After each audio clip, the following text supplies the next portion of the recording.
All right, it's Monday, so we're here minding your business. Here's a sobering bit of information. The Better Business Bureau and the Federal Trade Commission received more than 159,000 complaints about debt collection agencies. Joining me now is Howard Schwartz from the Connecticut Better Business Bureau. One of the biggest complaints, people being harassed about debts they don't even know.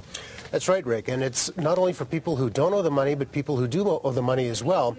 And the way it starts typically is you get phone calls at home, sometimes even at work, from people telling you that you owe money. And this can happen a number of ways. It may be a case of mistaken identity. You have a name similar to someone who owes the debt. Maybe you inherited a telephone number from someone who owes the debt. It could be what's called a zombie debt. When the debt is sold to a third party, they're trying to contact you for a debt that's already been paid but has not been recorded as such. And finally, it could be the result of fraud. Somebody's trying to get personal information from you. We're not telling people if you owe a debt, you got to pay a debt. But a lot of companies then sell off their old debt if it's not something that they can't collect. And those are the collection agencies. That's when these people come in and kind of start harassing people. That's correct, but they don't have the right to harass you. And I think what happens is people find it's an uphill battle trying to get the telephone calls to stop.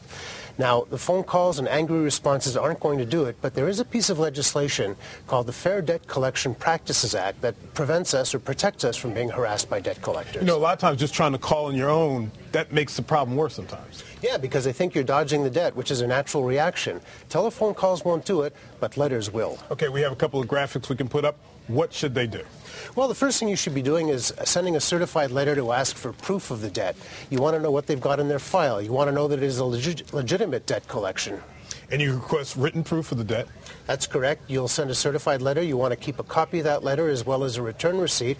Once again, you want to know that it is legitimate. You have the right to know exactly what's in the file, who you owe the money to, and how much. And, of course, never really give out any personal information. Never give out any personal information because the people to whom you supposedly owe the debt already know that information. There's no reason they should have it. So if people have problems with a debt collector, they should contact BBB, but they should also go to the Federal Trade Commission, FTC.gov. Are you finding that the debt collectors are using the phone, mail, email? How are they corresponding with people? The biggest complaints are about people who get the telephone calls. You can just zap an email. That's not a problem at all. But it's when they call you at home and if they get your work number. That's a very embarrassing situation to be in. So once you tell them to stop by letter, the only thing they can contact you for, ironically enough, is to tell you they will stop contacting you or to tell you if they intend to go after you in court. All right. Howard Schwartz from the Connecticut Better Business Bureau. Thank you very much. Rachel, how's traffic? All right, Rick. Right now we are looking at a couple things going on. Delays for one, but a crash is another problem. This is on the northbound side of Route 8, as you can see on the map there. Got an accident by exit 14, so as you're heading through Shelton, expect to find